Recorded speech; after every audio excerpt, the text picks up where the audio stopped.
benshi bazaza bita izina ryanjye bati ni Kristo. Benshi bazaza bita izina ryanjye bati ni Kristo. Mani nuvuga ngo Yesu yabivuzeho, benshi bazaza bita izina ryanjye bati ni Kristo. Souls TV, improve your passion. Turabashuje amahoro y'Imana n'abane namwe aho muri hose, amajyepfo, amajyaruguru, urasirazuba, iburengerazuba ndetse n'umujyi wa Kigali. Neza y'umwami wacu Yesu Kristo ikomeze kuganza ubuzima bwanyu. Iyi ni Souls TV aho tukugezaho ubuhamya, abavugabutumwa ndetse n'abaramyi baramya mu kuri no mu mwuka. Imana ibaha umugisha mwinshi cyane kuri uyu munsi mwiza, umunsi utazongera kubaho ukundi. Twabazaniye umutumirwa aratangira twibwira. Ntibibagirwe gukora subscribe, like, share ndetse na comment. Imana ibaha umugisha mwinshi cyane. Nkuko twari tumaze kubibabwira, umutumirwa wacu reka munyemerere tumwakire abibwire maze Imana imuha umugisha.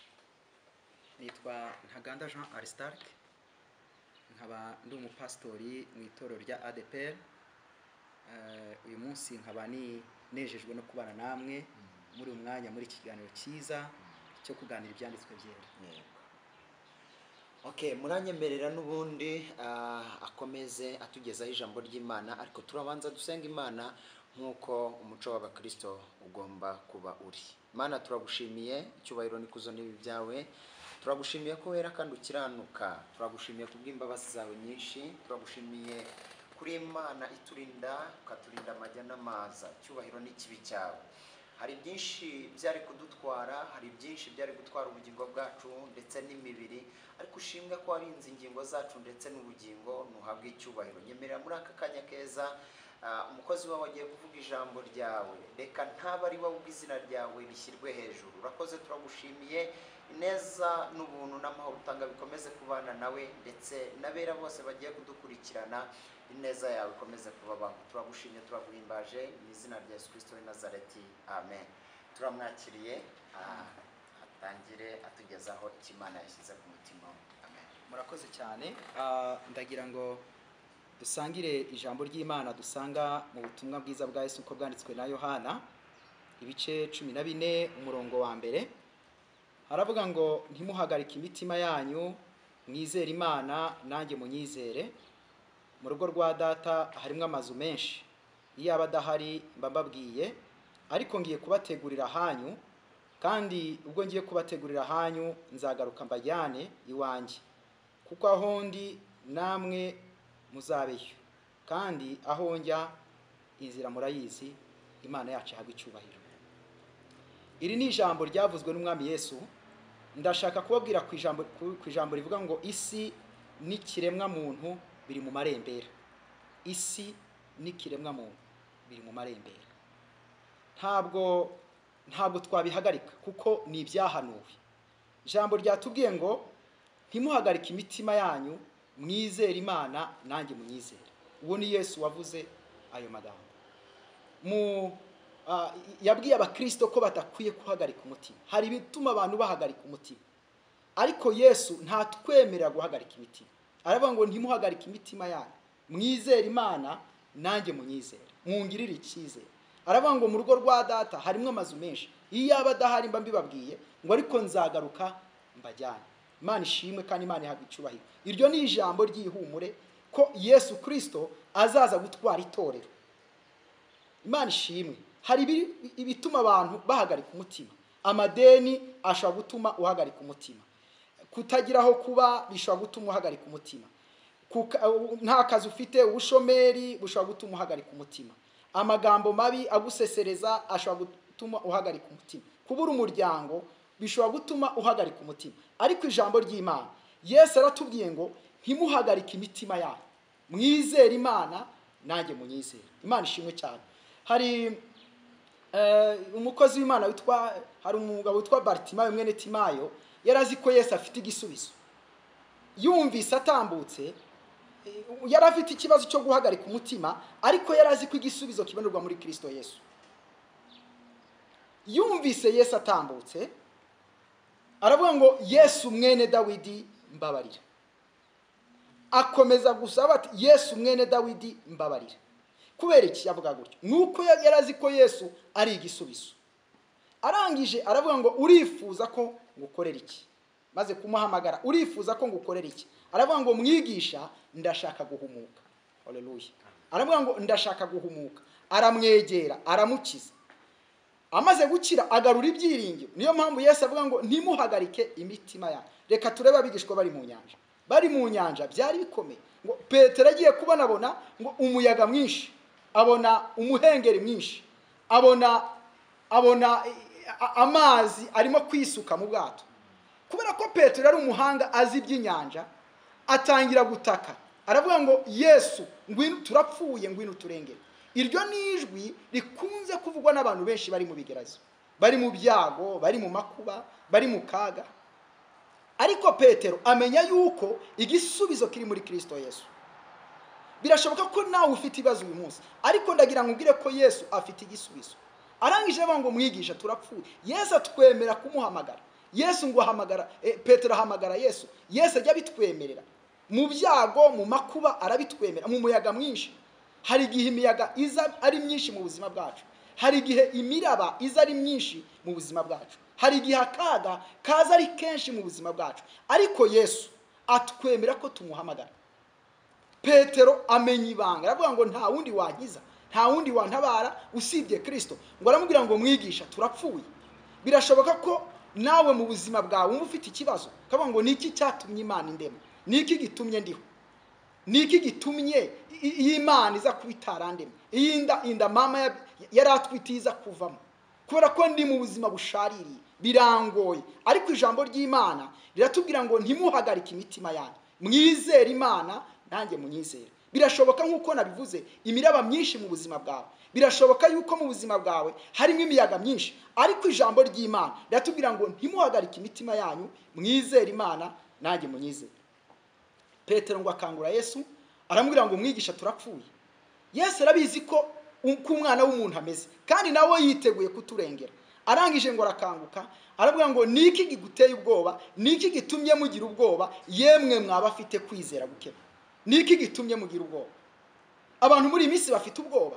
Turi kubona indwara z'ibyorezo, turi kubona ibyago biteye isi. Hari ibyago byinshi, abantu bambaye agapfukamunwa, ubukungu bwaraguye, isi wagira ngo yabaye paralize. Ingendo mu kirere hamwe na hamwe zarahagaze, ubucuruzi hamwe na hamwe bwarahagaze. Abantu bari mu ngo, baheze mu ngo kubera coronavirus. Politike mpuzamahanga isa nkaho yacitse intege. Abayobozi b'ibihugu barimo barashaka ibisubizo, ariko harimo ikibazo. Ariko Yesu aratubwira ngo ntimuhagarike imitima yanyu, mwizere Imana, nanjye munyizere. Imana ishimwe cyane. Mwizere Imana, nanjye munyizere. Ni mujyi Burayi. I Burayi hari ikibazo gikomeye cyane. Ni mujye muri Amerika, Amerika irahangayitse. Ni mujye muri Oceani barahangayitse. Ni mujye muri Asia barahangayitse. Ahantu mu migabane yose y'isi barahangayitse. Ariko hari ijwi rituruka mu ijuru ritubwira ngo ntimuhagarike imitima yanyu, mwizere Imana, nanjye munyizere. Yesu arahaguruka, acaha imiyaga, acaha imihengeri, byose biratuza. Baratanga, aravuga ngo uyu muntu twagendanaga, uyu muntu twavuganaga nawe, niwe ufite ububasha bwo guhagarika imiyaga n'imihengeri, byose bigatinya, bikamwumvira, bigaca bugufi. Yes, imiyaga yumvira Kristo.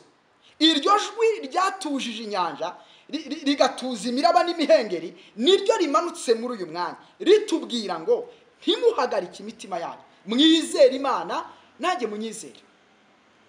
Imana ishimwe cyane. Aravuga ngo mu rugo rwa data harimo amazu menshi, iyaba adahari mba mbibabwiye, ariko nzagaruka byane.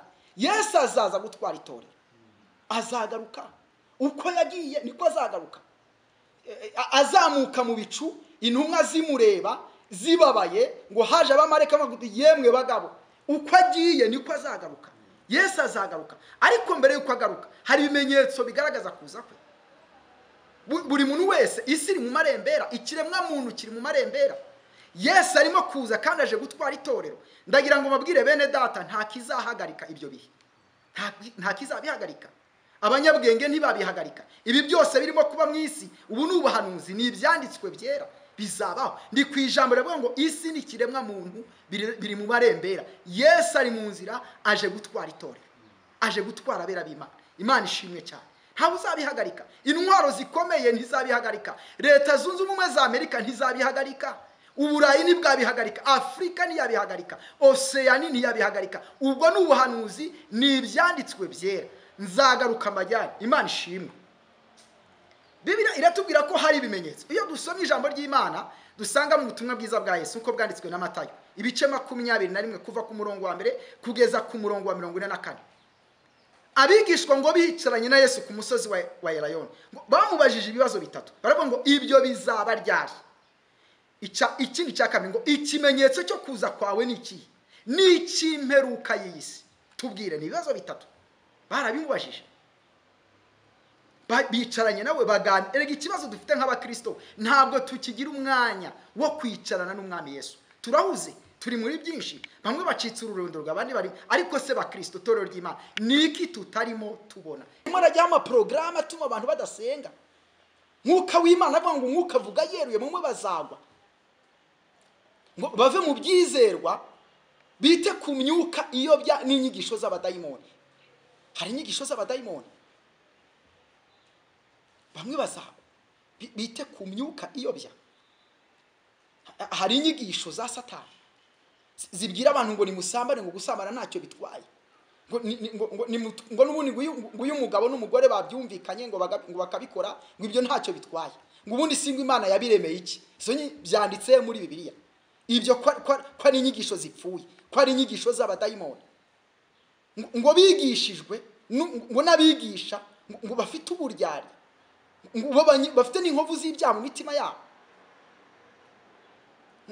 bayobejwe nabo bigisha b'intumwa za Satani. Bafite inkovu. Muri abo ngabo harimo abafite imyanya ikomeye mu matorero, ariko ugasanga uko barimo bigisha bera b'Imana barimo kubigisha inyigisho ziyobya. Iyo dusomye aho hose ndimo kukwereka icyo ijambo ry'Imana rivuga ku bijyanye n'imperuka y'isi n'ikiremwa muntu. Iyo dusomye ijambo ry'Imana dusanga mu butumwa bwiza bwa Yesu uko bwanditswe na Matayo ibice 7 umurongo wa 15 kugeza ku murongo wa 20 haravuga ngo mwirinde abahanuzi b'ibinyoma bazazaho muri basa n'intama ariko imbere ari amasega ryabo, muzabamenyera ku mbuto zabo. Mbese hari abasoroma imizabibu ku mugenge cyangwa imbuto z'umutini ku gitovu. Nuko igiti cyiza cyose cyera imbuto nziza, ariko igiti kibi cyera imbuto mbi. Igiti cyiza ntikibasha kwera imbuto mbi, kandi n'igiti kibi ntikibasha kwera imbuto nziza. Igiti cyose cyera imbuto nziza, kitera imbuto nziza kiracibwa kikajugunywa mu muriro. Nuko muzabamenyera ku mbuto zabo. Muzabamenyera ku mbuto zabo. Bibiliya tubwira ngo mwirinde abahanuzi b'ibinyoma. Muri iyi minsi huzuyemo abahanuzi b'ibinyoma, ariko aravuga ngo abo bantu tuzabamenya gute? Ko tubona bose bafite Bibiliya, ko tubona bose bafite indirimbo, ko tubona baririmba, ko tubona baramya. Abo bantu tuzababona dute? Ariko Yesu aravuga ngo muzabamenyera ku mbuto zabo. Igiti cyose cyera imbuto zacyo. Iyo igiti ari kibi cyera imbuto mbi, iyo ari igiti cyiza cyera imbuto nziza. Muzabamenyera ku mbuto zabo. Ntabwo ari ugutwara Bibiliya, ntabwo ari ugutwara indirimbo, ntabwo ari uguhimbaza, ntabwo ari ukuramya. Nubwo ari byiza, ariko ukabyongeraho kwera imbuto nziza. Umuhanuzi mwiza nuwera imbuto nziza. Kugira titre nziza mu itorero itarimo imbuto nziza, ibyo birapfuye. Kuvuga ngo nkora umurimo mu itorero runaka ariko nta mbuto, ibyo birapfuye.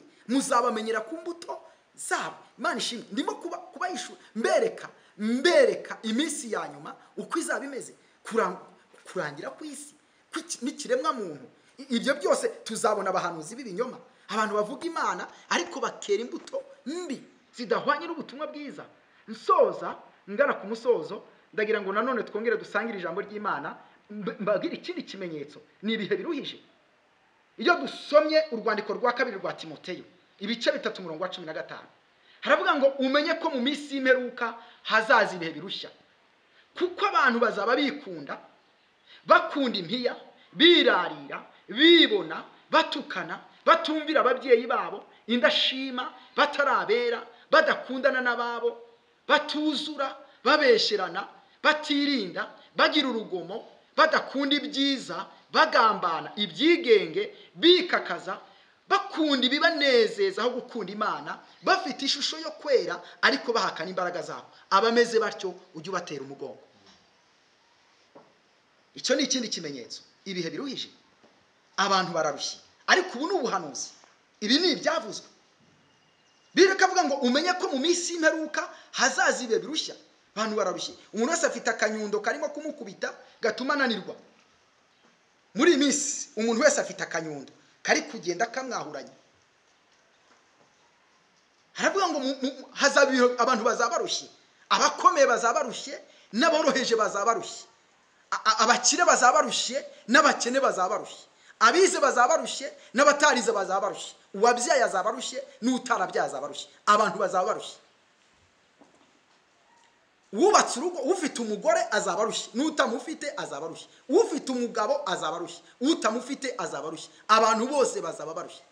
Ubwo ni ubuhanuzi. Namwe ni mundebere. Uyu minsi murabona abantu batarushye.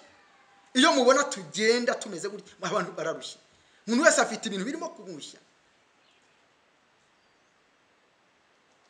Mumenye ko mu minsi y'imperuka hazaza ibihe birushye, abantu bazabarushye. Kuko ngo abantu bazaba bikunda. Akurura ifoto aravuga ngo nimurebe uko abantu bazabasa. Muri aya mafoto urisanga hehe? Mu mafoto arenze muri 10 nangahe ngo abantu bazaba bameze batya. Aravuga ngo icyambere abantu bazabikunda. Ese urikunda? Abantu basukunda abantu bazabakunda amafaranga cyane gusumba gukunda Imana. Nuvuga ngo amafaranga bazayashira ku mwanya wa mbere gusumba Imana. Icya gatatu ngo bazabirarira.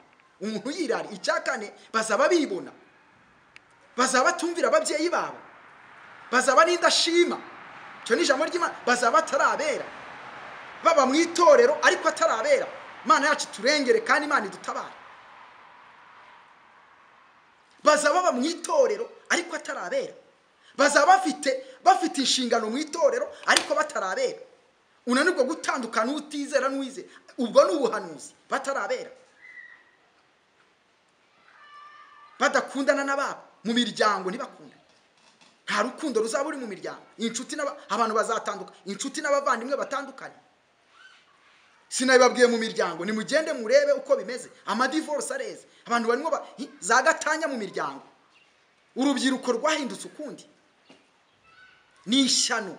Urubyiruko rwarahindutse.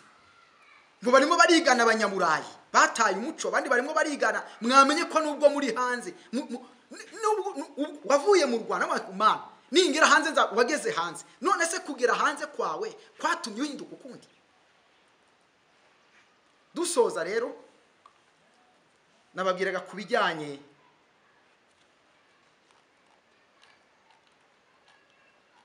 no kurangira ko ikiremwa muntu, isi n'ikiremwa muntu biri mu marembera. Isi n'ikiremwa muntu biri mu marembera. Simbabwiye ko ubwenge buziyongera. Soza kuri iri jambo. Torero mumeze mute? Umuntu wamaze kwakira Yesu Kristo nk'umwami n'umukiza umeze gute? Wowe utaramwakira, kuki nawe utamwakira? Ndabakangurira mwese kwakira Yesu. N'ubu udafite Yesu nta bwishingizi ufite. Imana ibaha umugisha. Ibyo ni ibimenyetso nababwiraga bigaragaza irangira ry'isi n'ikiremwa muntu. Ariko ijambo ryatubwiye rivuga ngo ntimuhagarike imitima yanyu, mwizere Imana kandi nanjye munyizere. Nubwo bimeze gutyo, ariko ntimuhagarike imitima yanyu. Haleluya.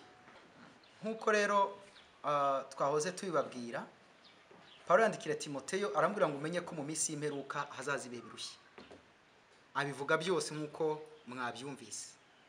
Abantu rero bararushye kuko n'ubuhanuzi nibyo bya, ariko ijambo ryatubwiye ngo ntimuhagarike imitima yanyu. Yesu niwe ubasha kuturuhura.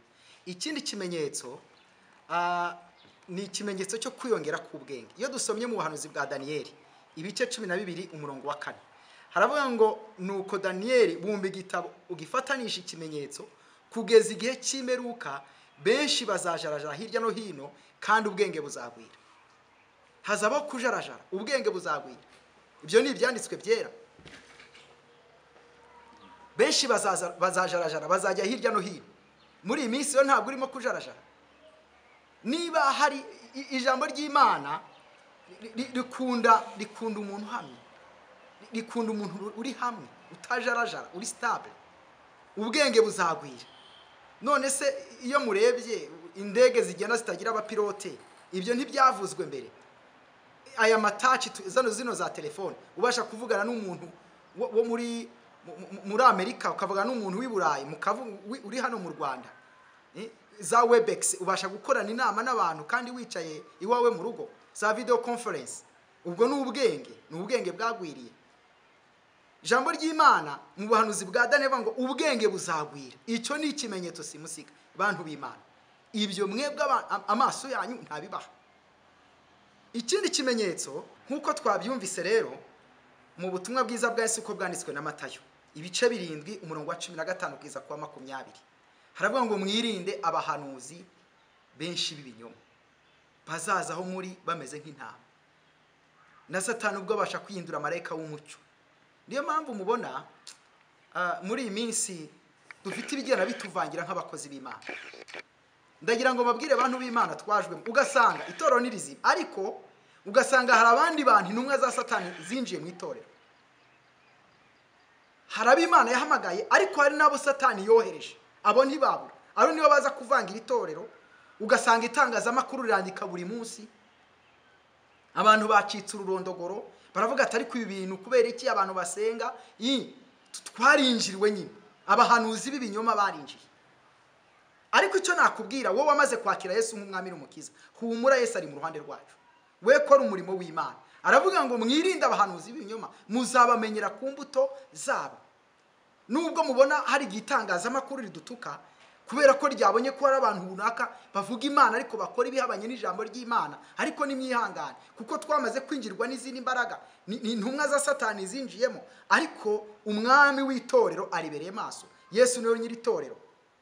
Ikimenyetso twavuze nanone n'ibihe biruhije, nkuko Pawulo yandikiye Timoteyo ibice 3 umurongo wa 1 kugeza kwa 5, haravuga ngo mumenye ko mu minsi y'imperuka hazaza ibihe birushya. Ariko reka nivugire ku kimenyetso cya nyuma.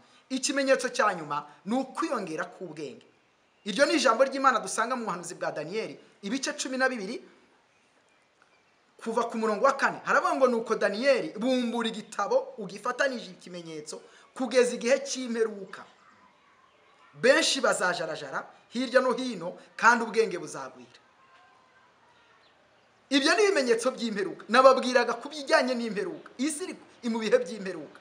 Ni ibintu tutagomba guhagarika. Ubwenge buzagwira, benshi bazajarajara. Mu bajarajara uyu munsi nturimo, benshi bazajarajara. Ngo ababi bazakomeza gukora ibibi, ngo ariko nabera bazakomeza gukora ibyera. Imana ishimwe cyane. Haleluya. Hari wigeze kuri baravuga ngo yewe kintu cyazanye ibice mu itorero kikarisuzuguza abataririmo. Yewe kintu cyazanye ibice mu itorero kikarisuzuguza abataririmo. Ariko nyamara bera bayo bahora bari maso, babwira umwami byaryo ngo azarirengere. Yewe kintu cyazanye ibice mu itorero kikarisuzuguza abataririmo. Hari abatari mu itorero. Yewe kintu cyazanye ibice mu itorero kikarisuzuguza abatarimo, nyamara bera bacu bahora bari maso, babwira umwami ibyaryo ngo azarirengere. Imana ishimwe. Banyamasengesho mukomeje kuba ku mavi, nimukomeze musengera itorero, ntimucike intege, nyiraryo atubereye maso. Yemwe bavuga butumwa, nimukomeze mwamamaza inkuru nziza y'amahoro, ntimuzaceceke, natwe ntabwo tuzaceceka. Ndi imbere yanyu ntabwo nzaceceka, nzakomeza kuvuga Kristo. Byaba bikomeye, byaba byoroheje, tuzakomeza kuvuga Kristo. Abantu baba badukunze, abantu baba batadukunze, tuzakomeza kuvuga Kristo. Aba bantu batureba neza cyangwa batureba nabi, yemwe banyamasengesho nimukomeze musenga Imana. Bakozi b'Imana bavuga butumwa, nimukomeze muvuge inkuru nziza y'amahoro. Yemwe bashumba beza, mushumbye itorero ry'Imana, mukomeze mushumbire Kristo, azabahemba. Nubwo tugeze mu bihe bikomeye, ariko Uwiteka ari kumwe natwe. Imana ishimwe kandi Imana ihabwe icyubahiro. Nababwiye kwiyongera k'ubwenge, nababwiye ibihe biruhije, nababwiye kwera imbuto mbi, nababwiye kwimura Imana, nababwiye n'ibindi bimenyetso bitandukanye, harimo ngo muzumva iby'intambara nimuhaze intambara, ibyo nabivuzeho. Ishyanga rizatera irindi shyanga, ibyo nabivuzeho. Ubwami buzatera ubundi bwami, ibyo nabivuzeho. Hazabaho inzara n'ibishitsi hamwe na hamwe. Ngo ubwo nibwo muzabagambandira ngo mubabazwe, ndetse bazabica, muzangwa n'amahanga yose abahora izina ryanjye. Ibyo twabyumvise. N'abahanuzi benshi b'ibinyoma bazaduka bayobye benshi, ubugome buzagwira, urukundo rwa benshi ruzakonja. Ngo ubu butumwa buzigishwa mu bwami bwose kugeza ku mpera y'isi, ngo bube ubuhamya bwo guhamiriza amahanga yose n'ibw'imperuka izahera ko ize. Ibi ni ibimenyetso. Ariko se tutagiye kure, mwebwe ntabwo mubona ko isi iri mu marembera? Tutagiye kure, ntabwo mubona ko ikiremwa muntu gifite ikibazo cyugarijwe, kiremwa muntu kirugarijwe? Ariko nkuko twatangiye haravuga ngo ntimuhagarike imitima yanyu, mwizere Imana nanjye munyizere. Mu rugo rwa data harimo amazu menshi, iyo abadahari mba mbibabwiye ngo ariko nzagaruka mbajyane. Iryo ni ijambo ry'ibyiringiro, ry'ihumure ko mwami Yesu azaza gutwara itorero. Igihe nikigera abakozi bose bazataha. Imana ibaha umugisha itorero ry'Imana, Imana ibaha umugisha abari mu gihugu cy'u Rwanda, Imana ibaha umugisha abari muri Amerika, Imana ibaha umugisha abari i Burayi, Imana ibaha umugisha abari muri Afurika mu bihugu bitandukanye, Imana ibaha umugisha abari muri Oceania, Imana ibaha umugisha abari muri Aziya, Imana ibaha umugisha inshuti n'abavandimwe, Imana ibaha umugisha abanyamasengesho babere maso itorero, Imana ibaha umugisha abashumba barimo gushumba neza itorero, Imana ibaha umugisha abakozi b'Imana mu nguni zose z'isi, Imana ibaha umugisha. Turashoje icyigisho cy'uyu munsi, ndagira ngo dusenge Imana.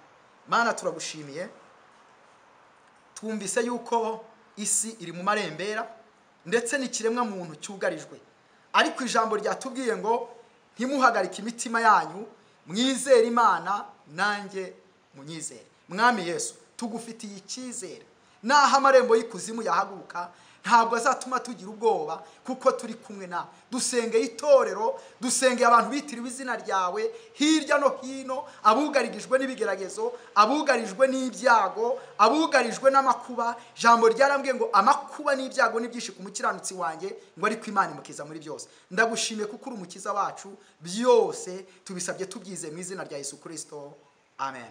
Imana ibaha umugisha mwinshi cyane. Nzi neza yuko iri jambo ryakoze ku mutima wawe, kandi urebe neza muri iyi minsi aho uhagaze, kandi urushaho kwizera Imana. Wizera Imana, Imana irashoboye. Ibyo ubona byagucanze yo ntabwo byayicanga, ifite imbaraga n'ubutware n'ubushobozi. Imana iha umugisha Pasiteri, kandi ndizera neza yuko n'ubutaha azagaruka kuri kamera za Source TV. Pastor, turagushimiye. Imana ibaha umugisha mwinshi. Murakoze cyane, kandi namwe Imana ibaha umugisha. Imana ibaha umugisha mwinshi cyane, kandi ubwiza bw'Imana bukomeze kuba kuri mwebwe aho muri hose. Turabakunda. Shalom shalom. Source TV. Source TV. Source TV. Source TV. Source TV. Improve your passion.